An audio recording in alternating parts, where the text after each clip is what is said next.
Your hosts, Landon and Jade, are a married couple of 17 years and counting, are here to give you a swift kick in the ass. There will be some tough love, but we are here to support you to the greatest life you can have. We will bring the sarcasm and humor. You just bring yourself. Hey guys, welcome to another episode of the Backroads to Us podcast. Today we're going to talk about, are you sabotaging your relationship?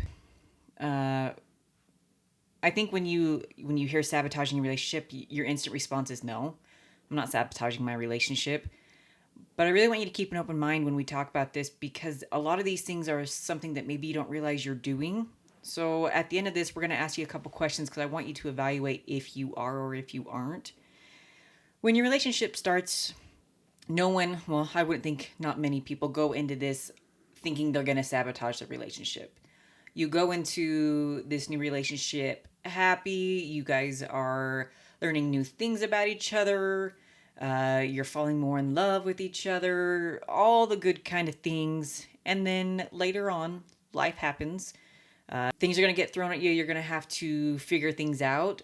But maybe what you're doing is you're sabotaging it. Maybe you're causing more problems than there needs to be. Or when a problem comes up, instead of dealing with it in a way that you should, you do it the wrong way. So as we go through these, we're going to go through 5 things of sabotaging. We want you to really keep an open mind and kind of listen to it and see if any of this stuff connects with you. Maybe it connects with your significant other. Just keep an open mind about it. Okay, so let's talk about the first one. You're actively looking for flaws, and this is going to be flaws in your significant other or maybe in the relationship as a whole. So when you're actively looking for flaws, you're constantly looking for the bad. You are constantly looking for either the bad or the negative things about your significant other. Maybe you're looking at that relationship and you're saying, well, I'm not getting this or I'm not getting that. You're kind of comparing it in a way. But what you don't realize you're actually doing is you're distancing yourself from your partner, and you're also putting more distance in your relationship towards being together as a unit, I guess, as a team. So when you're actively looking for flaws, let's say, I would say a way that this looks like is if an issue comes up and your partner doesn't address it in the way that you like it, instead of trying to find a way to deal with that problem, you just, God, he always does this, or he's always really bad at communicating, or he's just really bad at this. What you're doing is you're pulling negative on everything, instead of saying, well, let's look at it this way. Instead of having the conversation, your first reaction is negative. And I think in general, being negative is never a good thing when you're consistently doing it, because you're going to sit in that state for a long time. For you, do you think that when you're looking for flaws, how does that look on your end? Like, how do you feel that comes up in a relationship? Well, I think the looking for the flaws things, I think it, in my opinion, is more of they wouldn't have the conversation because you are under the impression that you're going to get that negative response or that flaw that you've picked out in that person. So you avoid the conversation instead of actually having the conversation and making whatever, the situation is better or trying to work it through. You just avoid talking about it. And that's where the negative comes in, is because you have this flaw picked out in your head and you don't want to deal with that flaw. So you just deliberately don't have the conversation or deal with what you're assuming is the problem. So I mean, I don't think that, I mean, you may obviously every time there's a problem say, I think you're going to react this way, and I already have it in my head you're going to react this way, so I'm automatically defensive, because when I bring up a problem, if I think that you're just going to be defensive, then I'm ready to be defensive. But, I always could see it the other way, like I said, just not having the conversation, because I just assume that if I bring something up that you're going to have this defense mode, and I just don't want to deal with your attitude or whatever the flaw is that you've picked out. So I just won't have the conversation. Yeah, I think assumptions is really bad in a relationship, because assumptions kill. If you assume that you're going to react a certain way, like you said, you'll come in defensive. You'll come in ready just to, well, they're going to be mad, so I got to come in ready to have an argument. And if the person actually comes in and doesn't act that way, you almost make the problem worse because you come in ready for a fight, so you're getting a fight, and you don't actually realize you're doing it. So that's a way of sabotaging it because you have a preconceived notion of what you think's going to happen. Yeah, they're looking for the flaws things. I mean that's such a wide array of things. I mean, you could look at flaws on A physical standpoint. physical, mental, anywhere. You could just be picking that out in your partner. You hate the way they do this, or hate the way they do this, or just constantly complaining. So I mean, picking a flaw out in somebody is not hard because I mean, everybody has them. No one's not going to have a flaw. And when you're around a person, in a relationship, that one thing that maybe irritates you, and if you point that out on the other person, you're going to see that thing all the time. Yeah. And so it's just going to be more irritating and more irritating and more irritating just because you see it all the time and it's a flaw that you picked out instead of trying to look past it or work through it or just realize maybe it's a personality quirk or whatever it is. Maybe you're constantly trying to find that because you're looking for an excuse to get out, or whatever, instead of fixing the problem or talking about it or in a manner of, hey, when you do this, I don't like the way you react when we do this, or I don't know what the situation, it could be any situation, but instead of talking about it and just saying, hey, if you could try not to do this, it bugs me when you do it. And, or you can just sit there and you can be mad and stew about it for forever. And it just makes you not want to be around that person. Yeah, and I think sometimes when we look for flaws, you could be comparing it to a prior relationship, and well, the person I was in a relationship with before that didn't last, they did such and such, and this person maybe portrays a little bit of that. And so Yeah. that flaw is almost like a trigger for you because it's it sets you off again. But I think flaw is a really hard thing, can come off really negative when we say flaw, because you're right, everyone has them. Everyone has Well, issues yeah. that And you I, don't like. no, I guess the one that gets me too is you see this happen to people too is, and I think it comes up more with us because we, are into the fitness and we like to work out and try to be healthy. But I mean, if you're married to somebody and when you get married, you married someone at a point because of who they were at that point, physically, mentally, whatever. So 10, 15 years down the road, 5 years, I don't know however long it is, if that person changes, you're noticing that change is a flaw because it's not the person you married. So if, they've gained weight, well, the person I married didn't look like this when I married him. So all you notice is the flaw of the weight gain. Okay. Or they've changed the way they do something or a personality or a thing they're interested in or a hair color or I could say, the tattoos, just whatever it is, that's not who I married. And what you've changed into actually kind of irks me because of this reason. It's not what I remember or it's not what I wanted when I got married because what I married is what I wanted and you've changed into this. Mm-hmm. So if it's constantly pointing that out or, hey, you've gained weight and I don't really like it. I don't like the way it looks. I don't like the way it gives, the attraction that I have, or I don't like the way it makes you can see that the weight gain makes you not feel good. I don't like anything about it. Well, that may be a flaw that I find in you. And then all of a sudden I don't address it or we don't do something to make you healthier.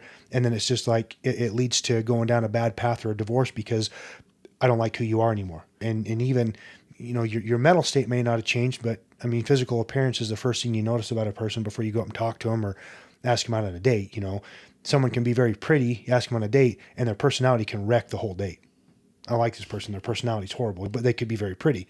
So personality is big, but the first thing that you're attracted to is the physical appearance. So there's a lot of things that people change. Everybody changes over a long period of time. So like I said, that person you married 15, 20 years ago may not be the same person you're with, but the goal there is to grow with that person and change for the better with that person instead of trying to find it as a flaw. Yeah, because if you brought up, obviously, that's a touchy subject for most people, women in general. So if we had that conversation of you've gained a little weight, which there's really no easy way to say that, but if you say, let's say that's the issue you have, and you've brought that up, and we have the conversation, let's go into our next sabotaging is the silent treatment. So we have that conversation. You tell me, you're trying to tell me something is bothering you, and if I give you the silent treatment, That right Because there. whatever I said offended you. Yes. Yeah. And so if you cut off the conversation from ever progressing, that is a way of sabotaging, because you're not trying to, one, either look at yourself and the issue, or two, listen to what your significant other is asking of you that they say is a problem, and then you're not trying to find a way to work through it. You are basically saying, no, I'm not willing to listen to this problem. I don't want to deal with it. So you end it. You end it. And I'm not saying that when you have an argument, you can't say, hey, I need to step back for a little bit and I need a few minutes. Because sometimes you're going to argue and it's like, to better save us, we're going to have a few minutes. We're going to have a timeout so we can come back better. But this silent treatment is literal full on silent. Like, you don't talk about anything. Let's say it's days, weeks, and can you just think of how much that's just going to fester? How negative that is, how that does absolutely nothing for your relationship when you cut off all communication. And yeah, to me that's a huge sabotaging, because you don't want anything. You're not looking for anything else, except maybe that's just your way of just, you just want to be mad. Yeah. I mean, you get, I know I do that. If we have an argument or get mad or something, I don't like to talk about it until I'm ready to talk about it, because more or less, and with me, it's because I got to calm down. So I don't say something that, is overly rude or something, because, when I get mad, it comes out in a different form, or I'm loud, or whatever it is. So it's more me trying to calm down, but, and it's not me being silent because, I was offended. It's we're mad at something, or we've had an argument about something else. But yeah, I mean, you got to be careful the way you bring that up, but it's one of those things that if it's really bugging you, you have to talk about, or like you said, it continues to fester and fester and fester, and then all of a sudden it explodes. But I mean, what if you talk to that person, say it's about a weight gain, and that person says, well, I'm not willing to change, I like who I am. Well, maybe that is what it is, but maybe you feel better because you got it out, and maybe that's something that you're not willing to deal with either. I mean, I don't know where that's going to take somebody in that relationship. I mean, luckily for us, I mean, it kind of went the other way. I mean, you were heavier in high school and middle school, more in middle school than, I mean, you lost weight progressively when we got married. Mm-hmm. It wasn't the other way around. And we, got into the fitness, and you got into it with me. So we didn't really have to deal with that one, because that one's a very touchy subject. I could see where that can turn into quite the argument. So, I mean, I don't know. We got married at such a young age that we were kind of stubborn too, where we're making it work there, even through whatever arguments we had. So we had the opportunity to grow together, and we've let that happen, versus being stubborn and not letting a particular growth happen.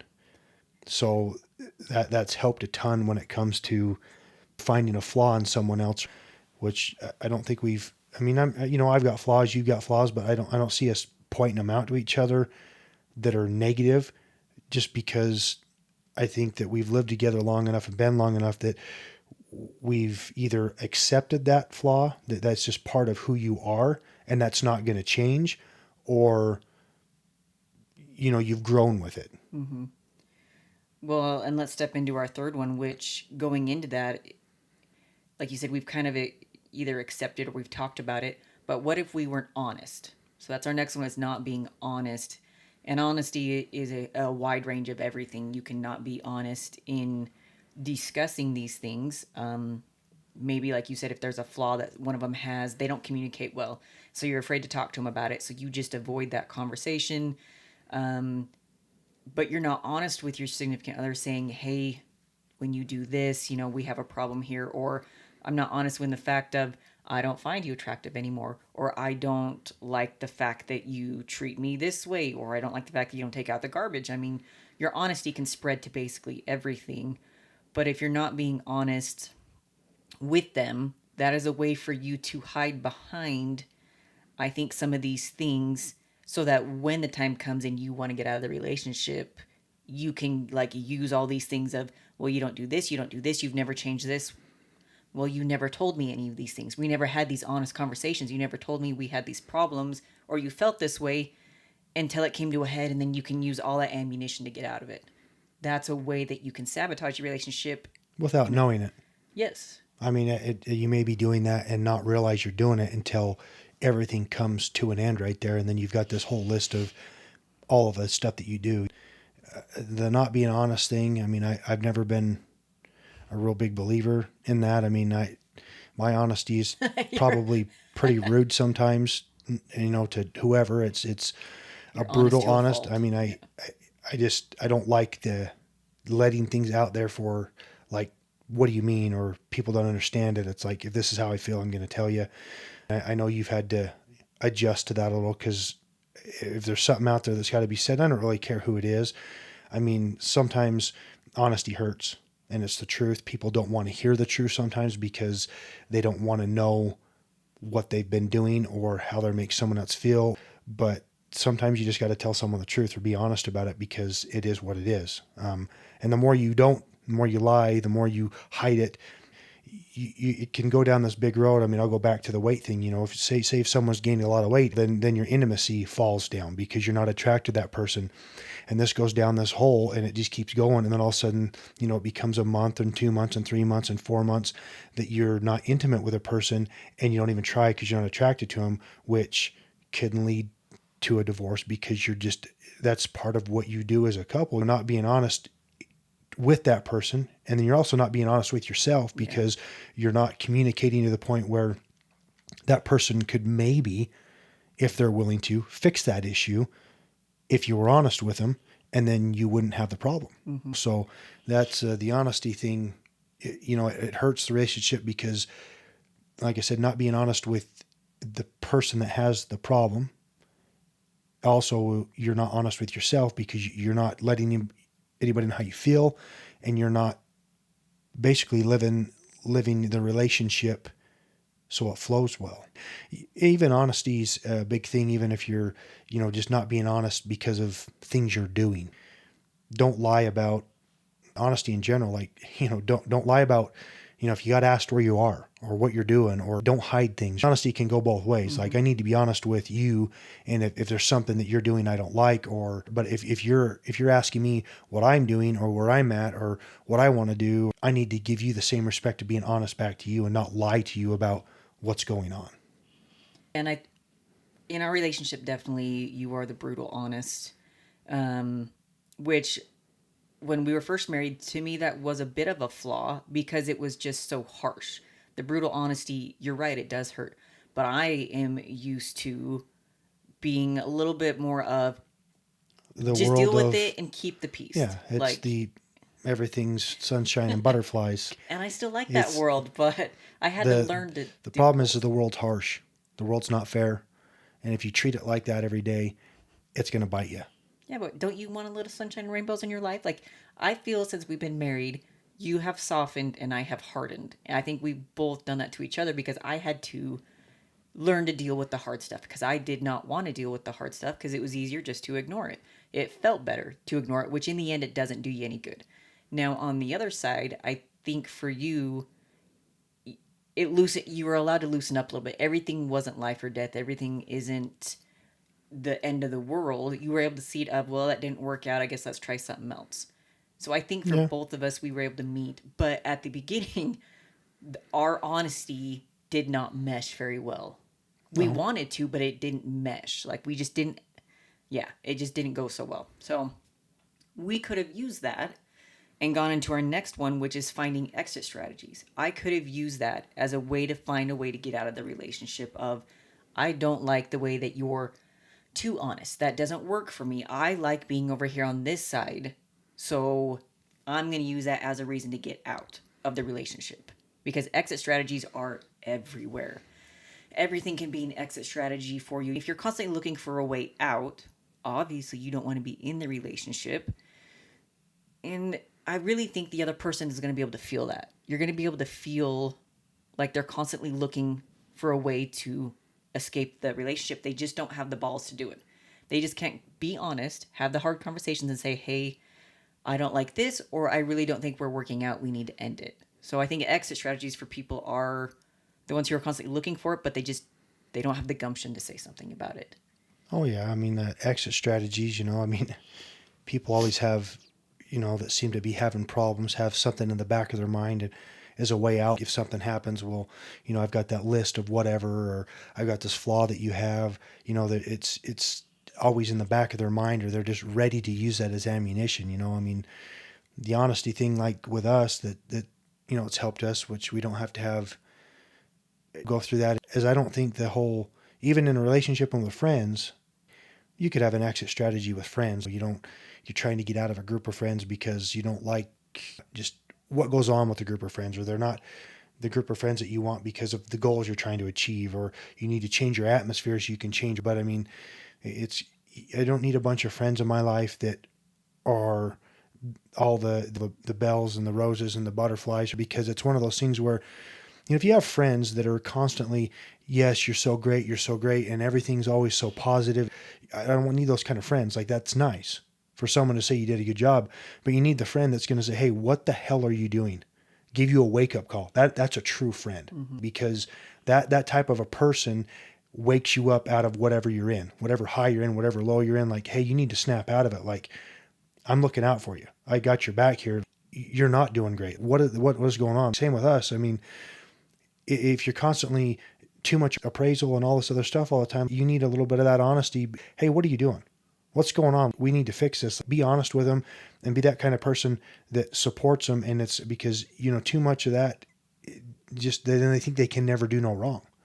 And the exit strategy thing, I mean, I guess everybody could get into that situation where they have something about their partner that they don't like that they can use as an exit strategy. It's just, I mean, it's kind of hard to pick them out, because they could be such a wide array of things that every individual could have one, Mm-hmm. because everybody has a flaw, and they could use that one tiny flaw as their exit strategy. Well, and you can look at it as a form of they're planning a life without you. I mean, if they see their life and they can see it without you, of, well, there's this new job opportunity that's in a different state, that I know that if I take this job I'm going to have to end the relationship. You can go as broad as that, of that's an exit strategy. Or an exit strategy, if you're constantly looking for, well, this person's giving me attention, I'm constantly talking to other people, because what if this doesn't work out? I I want to have have a a backup, way out. basically. So let's flip that into our last one, which is cheating. I mean, cheating is an obvious sabotaging, but I don't think you always hear the people that are cheating and they do it and they say, well, it's not because I don't love you. I just, I need this attention from somebody else, or maybe you're not giving it to me. And they think it's okay to have the cheating on the side, and basically the wife or that girlfriend, boyfriend at home who gives you that other, and they don't see it as cheating.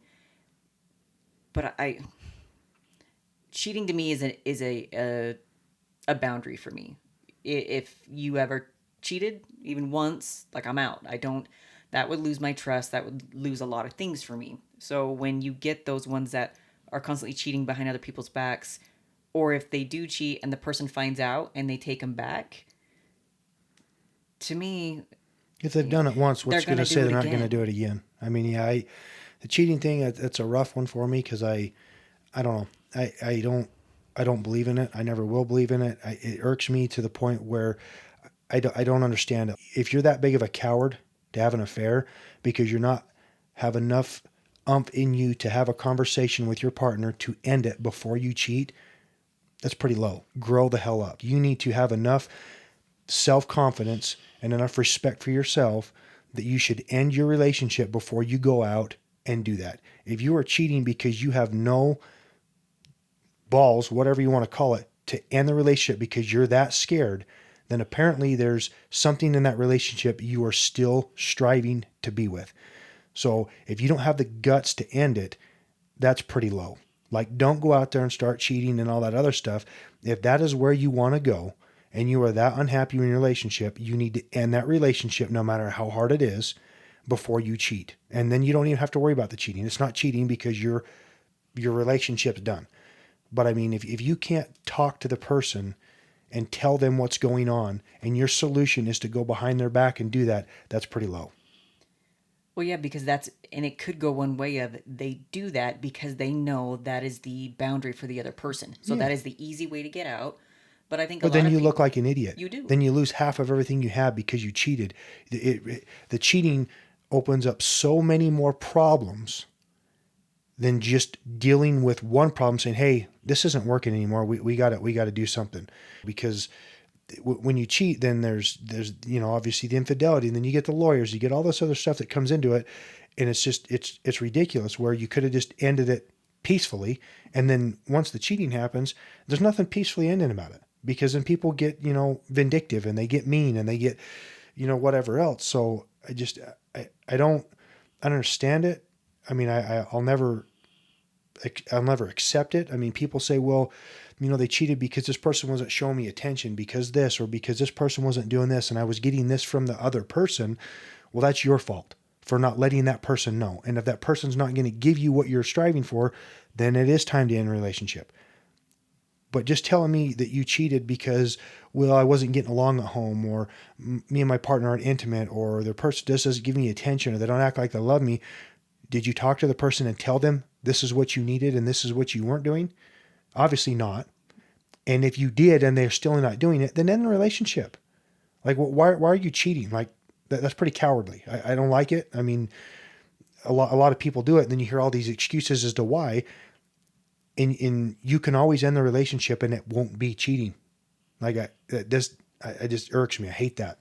And I think you see it on the other side too of the men and women who do it. They almost get a high out of it. They enjoy Yeah. that cheating because they'll do it multiple times. They enjoy having that one at home, and they get some thrill out of having that person on the side or constantly finding new things. It literally is like a high to them, and they almost have no remorse for it. It's normal, it's natural to them. That's what they do. And on the other side, if you're the person who it happens to, how disrespected do you feel that they would do that to you, not consider your feelings, and they come back to you and just say, "Oh, it only happened one time. It'll never happen again." Well, if you went low enough to disrespect me that much, why would you ever take that person back? Now, like Landon said, that's a non-negotiable for us, and I've seen plenty of relationships where this has happened one time, remorseful, they work it out, and they never have that problem again. But for me, once that would have happened to me, it would always be in the back of my mind. Like, I Mm-hmm. think that would constantly be a huge blinking red light flaw that would never ever go away.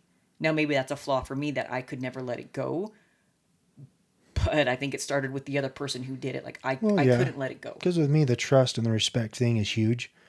And I don't forget things, and that's just something I wouldn't be able to let go. That once the trust is broken, I'm done. It doesn't matter if you're a friend or an acquaintance or whatever, or someone you work with.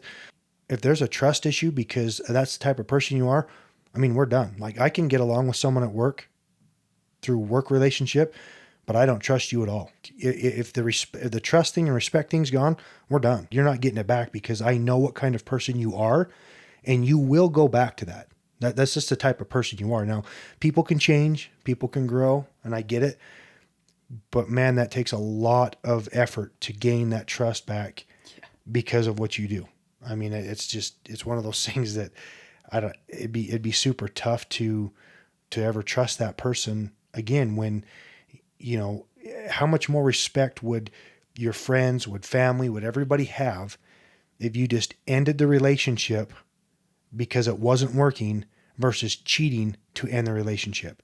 Because then parents, brothers, siblings, friends get involved when it ends up being cheating, and that person's a lowlife now. That person's a cheater. That person's this way. But if you were just to have ended the relationship on good terms, hey, we just weren't getting along anymore. It just wasn't working out anymore. Well, when you split, my friends aren't mad at you and your friends aren't mad at me, because we split mutually just because we weren't getting along anymore and it was time to move on. No one's mad. Yeah, you may not really get along, but socially you could say hi or whatever. Just we mutually agreed to part ways, versus it ended in cheating. And then it's just the realm of things is so much different when it Mm-hmm. happens that way. So after going over these 5 things, if any of these sound like something you've gone through or doing, is any of these things click or connect with you, let's talk about maybe the three reasons why you're sabotaging a relationship. Because maybe one of these, you hear it and you go, "Oh man, I do that." But now the thing is to figure out why you do it so you can fix it and not do this, because your relationships are going to continually have problems if you can't figure out why. You can't just put a band-aid on it and think it's going to go away. You actually have to do the work and figure out why. So let's give you a couple reasons of why. You don't want to confront the issues in the relationship. We kind of went over that a few times. When you do that, you're struggling to communicate your feelings. And when you do that, you're sabotaging it by avoiding conflict. So you don't want to confront your issues, so you sabotage it by avoiding it. So, number two, your relationship is just not a good fit. You want to end it, but you keep second guessing yourself. You don't want to do the hard conversation, which avoiding conflict, the first one. You don't want to have that conversation. So you're sabotaging it by trying to find a way to end the relationship without actually having to say the words of, I want to end it. So, and the last one is maybe you just don't feel worthy of the relationship, or maybe just worthy of love in general. You can feel fear, you can feel shame, you can feel all these things of getting too close to someone for maybe past traumas. And then you sabotage it because that gives you some sort of relief from the shame. That one is, would take a lot of unpacking, because usually that has a backlog somewhere of you had trauma maybe in a relationship prior, or maybe it's a family thing that you went through.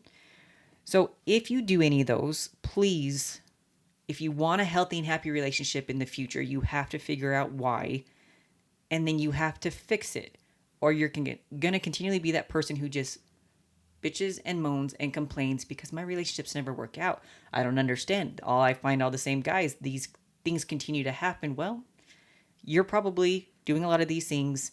You're sabotaging it. Find out why and fix it. And yeah, like you said, I mean, you may not even know you're doing it No. until it's too late. If you can pick some of these out and realize, hey, I'm constantly looking at something my wife's doing wrong all the time, and it's always bugging me. Maybe you need to realize, geez, that's what I'm doing. Maybe I need to talk to her and say, hey, I really don't like it when you do this because of this reason, and just work through it.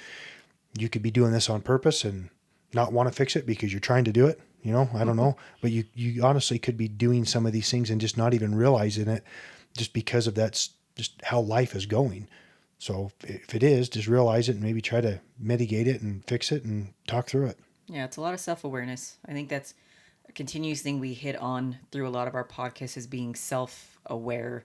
Because when you're self-aware, you can realize when you're doing something, whether good or bad, and then you're actually open to fixing it. So I'm going to end with this.